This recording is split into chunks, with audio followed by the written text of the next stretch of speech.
Hello everybody! Ang chess puzzle na ito ay isang pawn and game. Ang block nito na king, nandito po mayroon siyang dalawang pawn sa dalawa. Samantalang ang white, nandito yung kanyang king. Mayroon siyang dalawang pawn rin. White first to move, and sa sitwasyon na ganyan, ano sa palagay niyo? Ito ba'y maging draw or mananalo ang white? I-try natin dahil white to move. Ang first move ng white, mag-king takes pawn siya. Halimbawa lang, yan ang first move niya. Sagot ng black, lalapit siya ngayon. Sagot naman ng white, mag f3 siya. Sagot naman ng black, lalapit pa rin siya. Mag f5 siya. Mag-check na siya ngayon. Ito. White, check. G5 siya.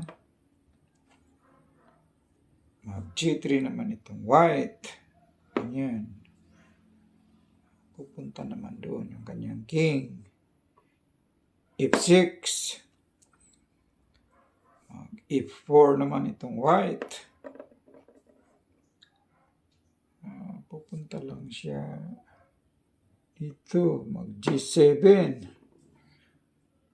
Nag-forward na siya yung kanyang pawn. White.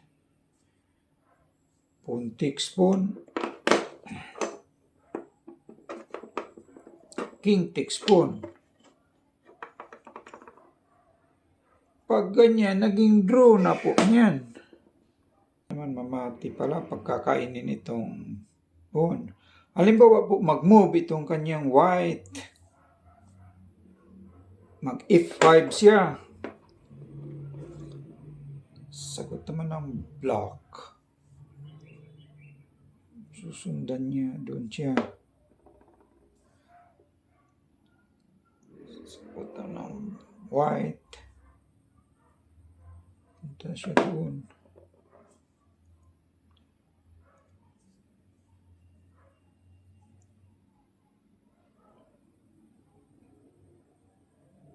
Pupunta siya doon.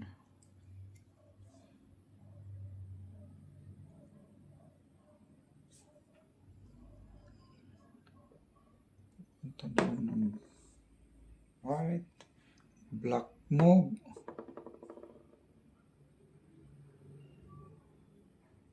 White takes pawn.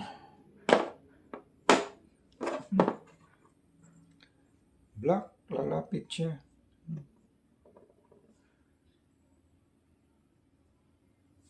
White, punta na roon. Pupunta din naman siya doon.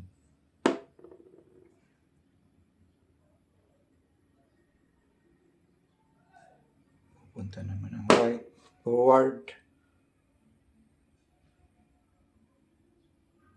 Pupunta siya roon. Gustong harangin. Sa kanya siya pupunta rito. Maging draw naman yan pag wala itong pawn. Kaya pagpunta niya rito, dito na siya. Backward. Punta na siya rito.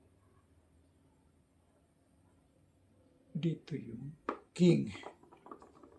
Hindi pa niya makain yan. Kaya pupunta siya roon. Sa kanya niya kinain yung capture yung kanyang pawn. Pagpunta na niya doon, forward na siya. Ito pa rin siya. Forward na siya. Dito pa rin siya. Dito pa rin siya. Doon ang white. Dito siya. siya roon. Matalo na itong black. Punta siya roon. Dito na siya. Punta siya roon.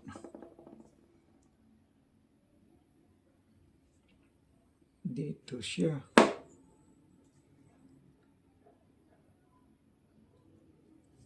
Pagpunta niya dito, mag F7 siya.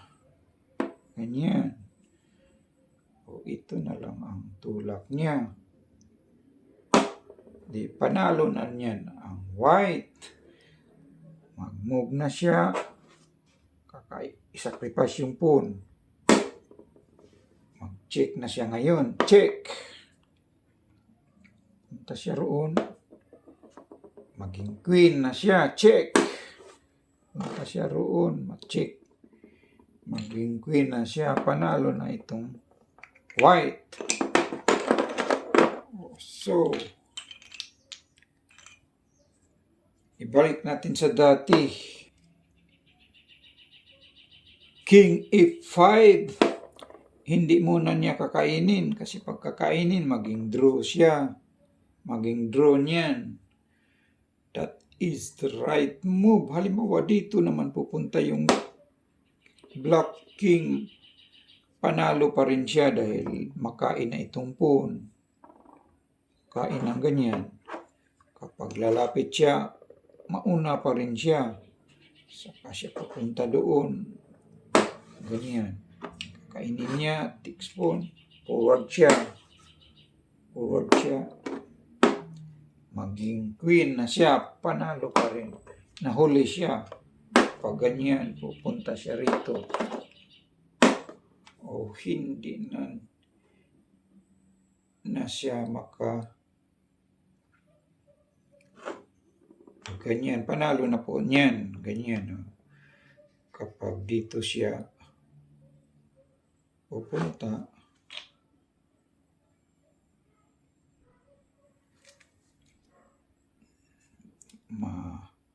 mag-check siya ngayon. Check. Punta siya rito. Mag-check pa rin. Dito siya pupunta. Dito naman siya pupunta. Kapag pupunta siya dyan,